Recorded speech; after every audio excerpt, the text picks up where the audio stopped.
There you go. So yeah, you can just set it there if you want. You'll have to be in full view. Why? I don't have to be in it. Oh, okay. Thank you. You can be in it. Nah. There you go. Yeah. Add a bit of glamour to it, eh? Yeah. They were chewy farmers. She said, you know what she says? She says, you're not going to make any money off of me. That's it. No, That's what she says. Nothing wrong with that. Can she drive a tractor though? She can drive the drone. You did well pilot in the drone the other day. Can you drive a tractor? I guess I'm not a very good teacher. I don't know. No, he put me into tractor. Oh, this, you gotta put this, and this. I never been into a tractor, never been my whole life. And he let me sit down in there, and he's like, this, and this. And then when you gotta put that, and that, and that. Here you go. There you go. I'm like, okay, hello. I'm crash course agriculture. Yeah, there That's you what go. I call it. Big field tractor in the middle. Yeah. Well, she was stacking hay. Is what I was going to have her do. But and I'd love to have her in there again, but she almost refuses. Well, the thing is, you're more valuable if you can drive a tractor. Ask my wife. When she turns up again, she's just dealing with something in there. Somebody's wrong. So you see, the thing is here, if you want to rent land, this is what you're going to have to pay because matey next door, friend next door will pay it. Yep. And you just don't ever rent any land because they can get it next door.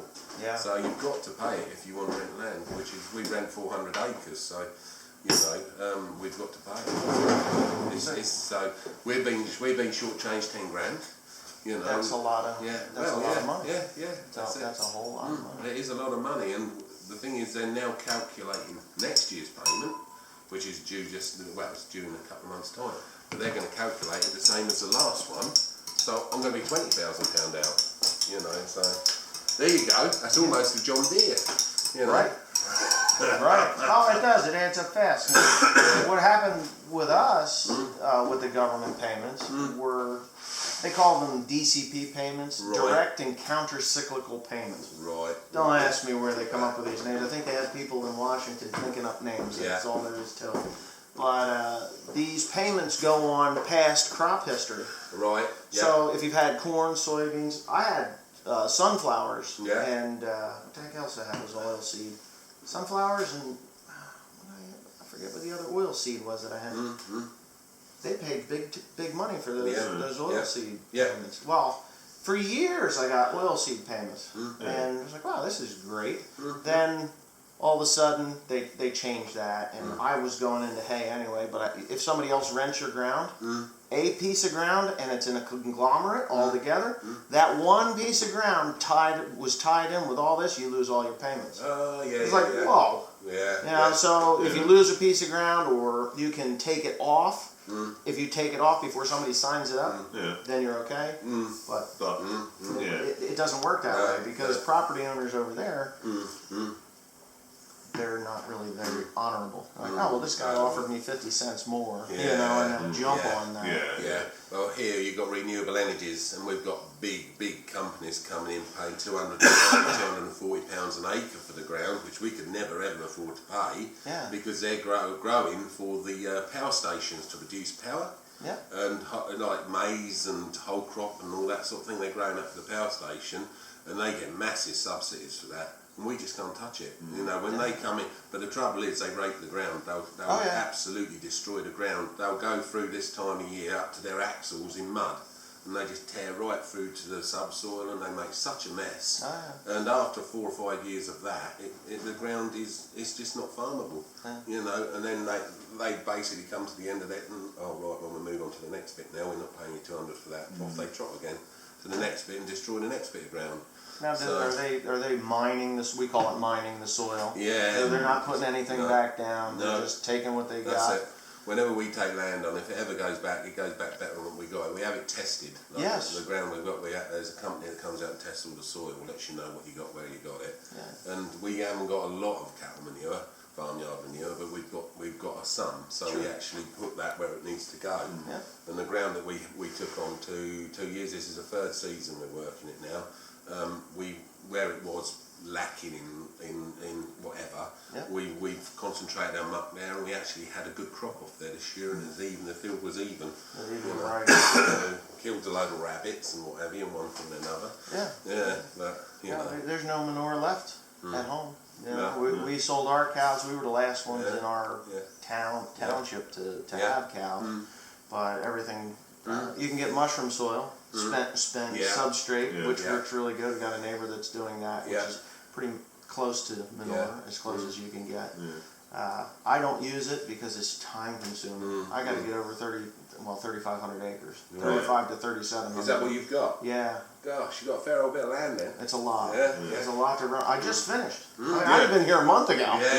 But the second cut, I fertilized. I don't know, a little over 1,000 acres on the second cut. And everything just worked out really well. So I ended up doing about 2,000 more. Another would be very useful. You gotta get her in that tractor. Yeah, you gotta get a train done. There you go. Well, I told her I was just gonna turn her loose. Just say, here, go. Nah, that's no good. They break them. That break them. They bring the bits back. I've had them ring up again. Or you just see the tractor out in the field. There's nobody to be seen. I've had chaps ring up here and talking to George, and I've heard him say on there, well, just bring it back, pick all the bits up and bring it back. Your heart sinks then. They wrapped your A-turn around a telegraph pole or something, I've had that. My son, Timothy, he turned a hay rake, an 18-wheel hay rake, twisted that thing like a horseshoe. I was like, chained it up, drug it back. Of course, that was an insurance policy because it was junk. Yeah, that's it. Yeah, that was the end of that. My dad, he pulled out of the end of the driveway with a mower. And the hydraulics were in neutral. The guy that hooked it up wasn't me, it was the hired man. He hooked it up and never pulled the lever back into the locked position. He accelerates, it opened up, straightened that thing right out. Oh, right. Yeah, no, straightened it right. I hit that cedar tree and bent it all up. So I bought it back. I bought it back from the insurance company for like $2,000 or $3,000, and then I straightened it out after I got the new one.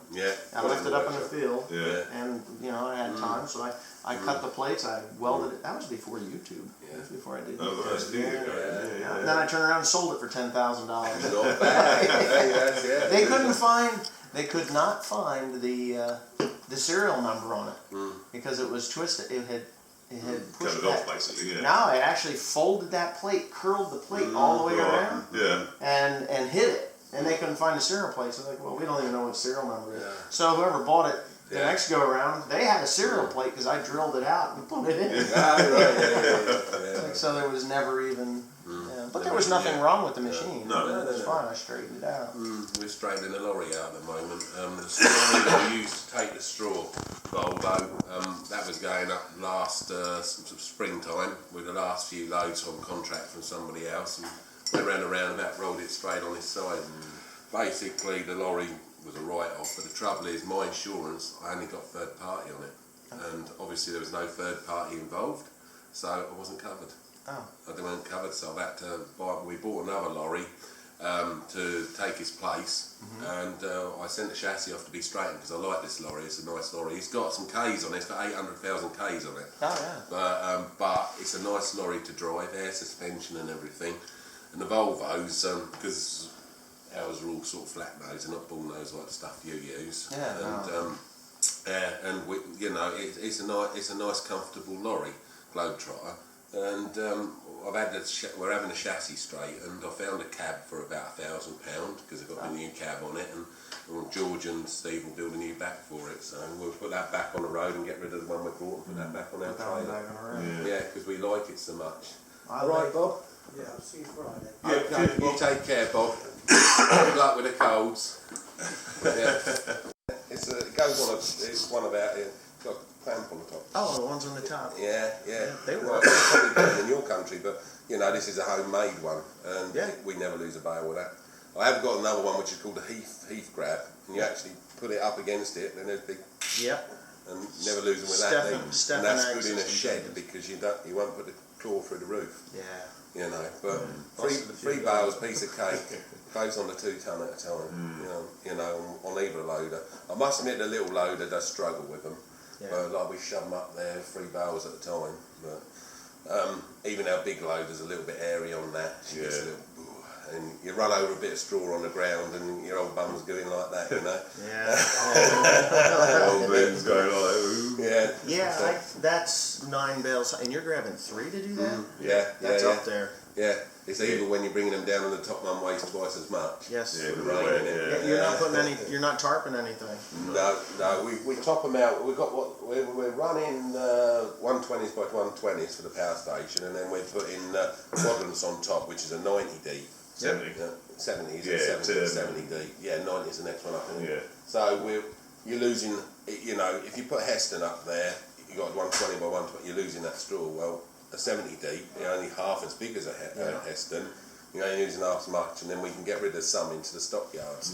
You know, so you know, it does save, but we haven't topped them all because when we first started, we didn't have no quadrants to put up there, and you don't want to be putting barley on top of stacks because it's like putting a sponge up there. Yeah, well, I know. I've had barley. I've grown barley before. Yeah, it's terrible. Malted barley, that itchy stuff that you can't. You got to throw your clothes away after Yeah, you harvest that.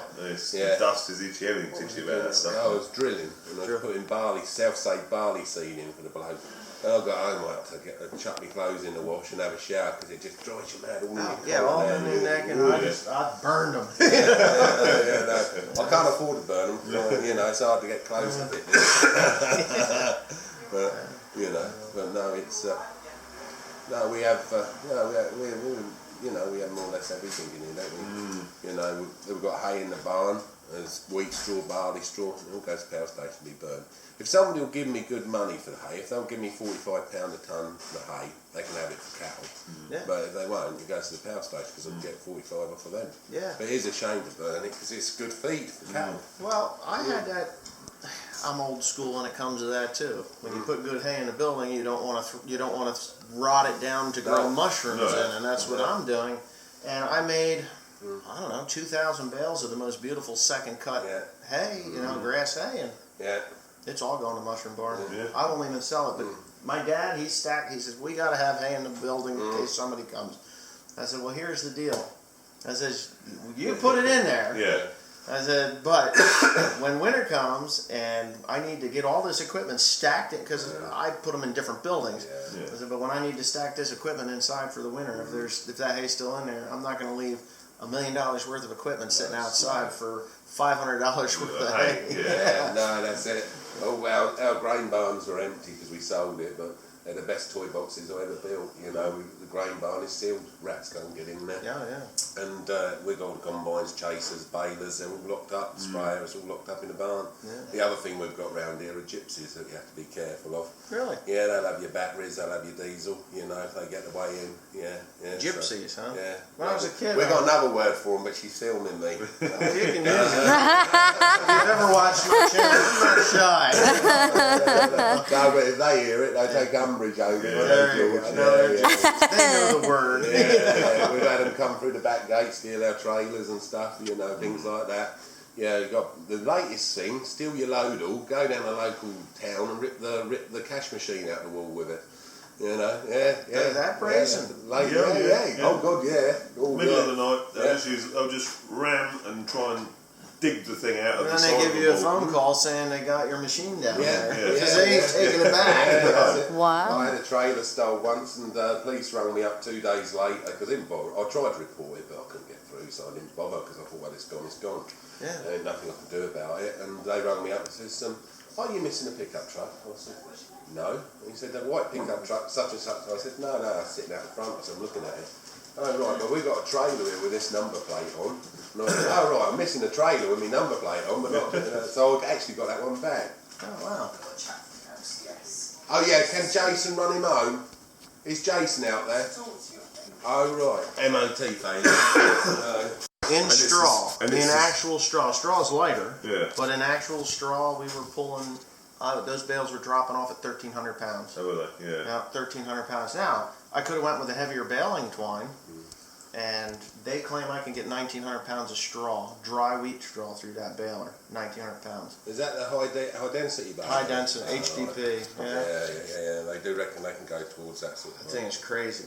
But is that 8 string or 6? 6. 6, it is a 6. Yeah. If I did the 8 stringer, then they're talking 2,200 pounds. Yeah, that's crazy. But is it going to keep?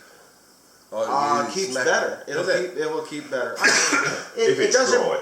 If it's dry. If it's dry going in, no matter what, if any moisture in any of them really, but Yeah, if it's dry going in, but yeah, you can pack them in. I bought the 650 pound knot strength twine now. I had 600. I thought I had 650. I ordered 650. They sent me 600. I haven't paid any attention to it until I ordered what I had to order another pallet, and they're like, well, we're out of that twine. I was like, well, wait a minute. That says it's 600. Yeah. Here I've been bailing all summer with 600 pound knot strength and struggling to. Yeah, it's struggling. I would break strings if you're not perfect. Yeah. You know, Too keeping much that on one thing, side. it'll blow a string. Yeah. And then you gotta go repair it or, you know, We use repair it 7.2, or rebuild. that's what we use, 7.200.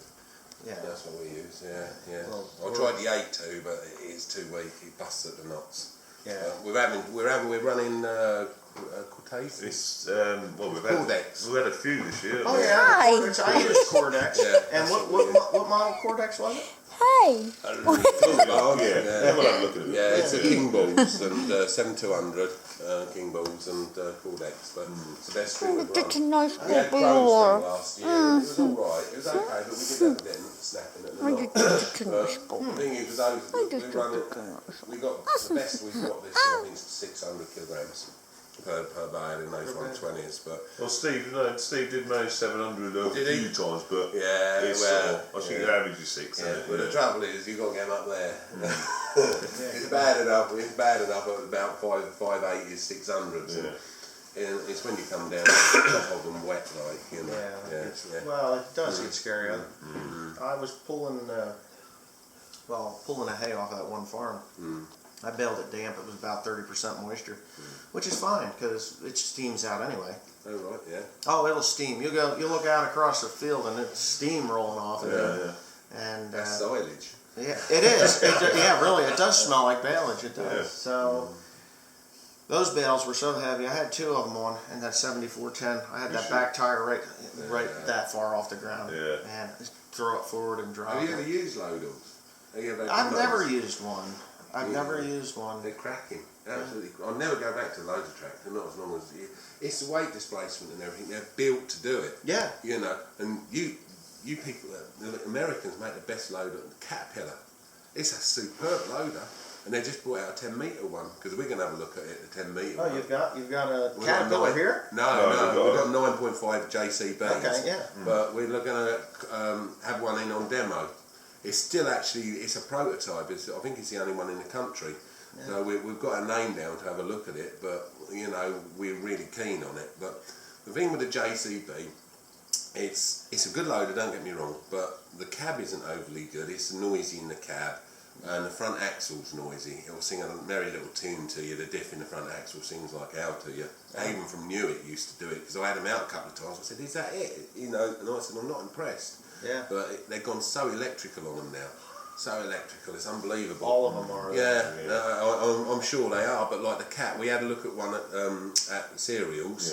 Yeah, it was a 9-metre, but it had the 155 horse Perkins in it. Yeah. Oh, That was it had a Perkins motor and a cat. Yeah.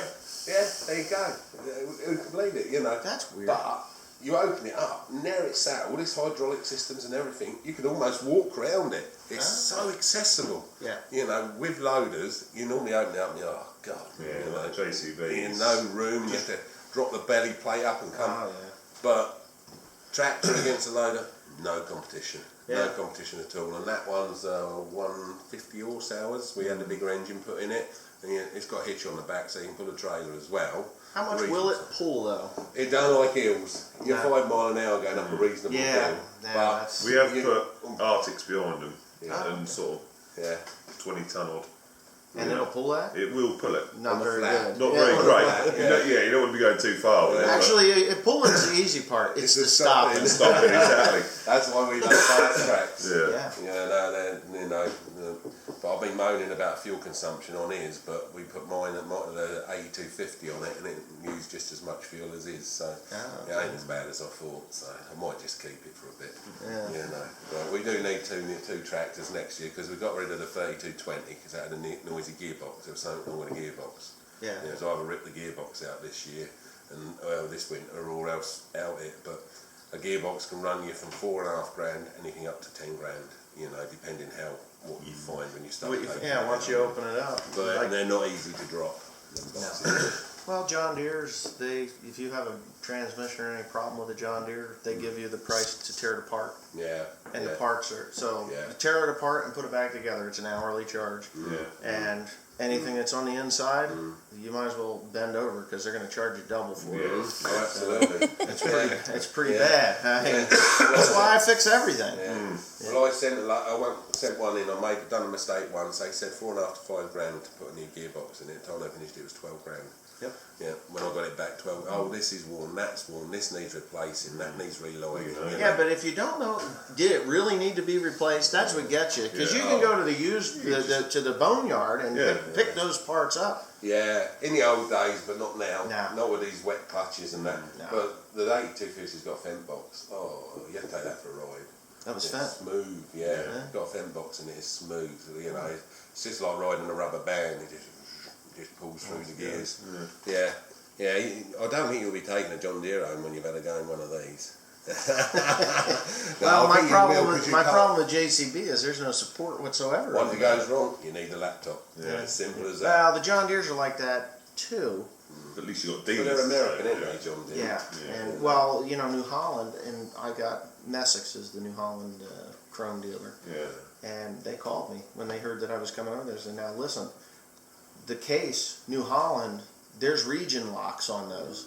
Like, region locks. Region locks. Yeah. Yep, region locks. If it's sold in the UK, Yeah. it can only be serviced by UK computer software. That's about right. Isn't it? I was like, oh boy. So I called John Deere. Now, this isn't my first trip to the rodeo. Yeah. In 2003, I brought the 4960 from Germany. Yeah, yeah. And that came there, you know, from there. And of course, the 4960, that's a 1994 model tractor, but there's really no there's computer on it, but you can fix anything on it. I mean, I completely ripped that tractor apart and rebuilt it. Yeah. But I called John Deere on the 7930s and all those, and I even asked him about the German built, the 6000 series, the big 6000 series ones, which are kind of, I guess, like the 7000 series that we have over there. And they said, no, you can get them. We can get you the parts for those. Yeah. So it's okay. I mean, if I bought one, my problem is when I'm done with it and I go to sell it. So if I got like a 6920 or whatever the heck, 6820 or whatever it was, and then I put it up for sale in the United States, they're going to, what the hell is that? Who's going to want it? Nobody's going to want it. And even with the 7930, I got so many emails from people here on these tractors. You got to be careful which one you get, because if it has the bolt-on axles, the tin wheels, what we call tin wheels instead of the heavy cast centers, we deal with cast centers. You'll never see a tin wheel or a 10-bolt rim on them over there, unless you go to the lesser quality John Deere tractors. They do sell 3 different. You know, the 0 series, the 5 series, and the 10 series, or the 10, 20, 30 series. But yeah, so I got a lot, and even the 7930s, they do have those bolt-on axles without the cast centers. As a guy sent me an email when we stopped at a rest stop over, I don't even know what road that was. It was kind of an interesting drive. I was going to say, how did you get on? You know, it didn't. M25, A1M. No. I hit the navigate. And said, turn right, turn left. You know, she's like, wow. You know, we'll just use our phone for navigation. I'm like, you know, if we don't have Wi-Fi or even internet access, those things are useless. And believe it or not, we don't have any internet access here. So we were in the Philippines. We had no problem at all. No, we We navigated all over the Philippine islands. Yeah. On her phone. But I come here and it's Nothing at all. Nothing I at did all. try texting a couple of times. For $11 a day, I get GPS, and it worked out really good. But the driving on the opposite side of the car, and then the opposite side of the road, it's not so bad. I think if I was on the right side of the or the left side of the car, on the wrong side of the road, it would be more confusing. But because I'm so confused, it's just second nature. The right side is the right side. Yeah, the right side. You're on the wrong side. That's true. I'm on the wrong side. No, I must admit, like I've always liked the American muscle cars and stuff. I had a Ford Torino once when I was young. Did you really? Yeah. No, I just had there's a Ford Torino in a barn Yeah. One of the farms I farm. Oh, right, Convertible, yeah. no less. Yeah, Wasn't the Grand Torino, just a regular Torino. Yeah, mine was just a regular one, right? But you know, I like the American cars. I've grown out of it a bit now, but I wouldn't mind something nice now, but like a newer one rather than the old muscle cars. Yeah. Like, but I think these compact cars, as you call them, they're rubbish, aren't they? They got no style to them or anything. There's No. you know, there's Mine no would quality, be- no style. You know, 5 years, chuck them in the dustbin and get another one. you know. That's how it is. I've got a Ford Wild Track out there. That's Yeah. yeah, that's. Wild Track. Yeah. I don't think they sell that one in the US. No, I think it is an English one, but I do like the Raptors. They do look nice. Oh, but yeah. It's you know, the engine is a bit of a massive engine in them, and Yeah, 6.2 it's the fuel liter, over it. yeah. You know, 120 for a litre of diesel. You know. Yeah. But I'm getting to the stage now. I can't afford a litre of diesel, but the one that must admit, I've got my fifth wheel. That's American. It comes from America, but it's for the European market. Oh. Yeah, but I love the thing. It's brilliant. But we put it under there, and you're looking at 8 to 10 miles, 8 to 10 miles to the gallon. To the gallon, yeah. Yeah, because it measures everything in gallons anyway. Yeah. You know, good old American. You know. Good old American iron. Yeah. I don't know. Yeah, there you go. Nothing wrong with it. I got 2010 Ford Ranger, or not Ranger, F-150. Yeah. And yeah. that's got a 5.4 liter in it, 3-valve motor. That thing gets up and goes. It's a powerhouse. Sure it would. Yeah, but 15. I think I'm at 15 miles at a gallon average. That's it. That's all.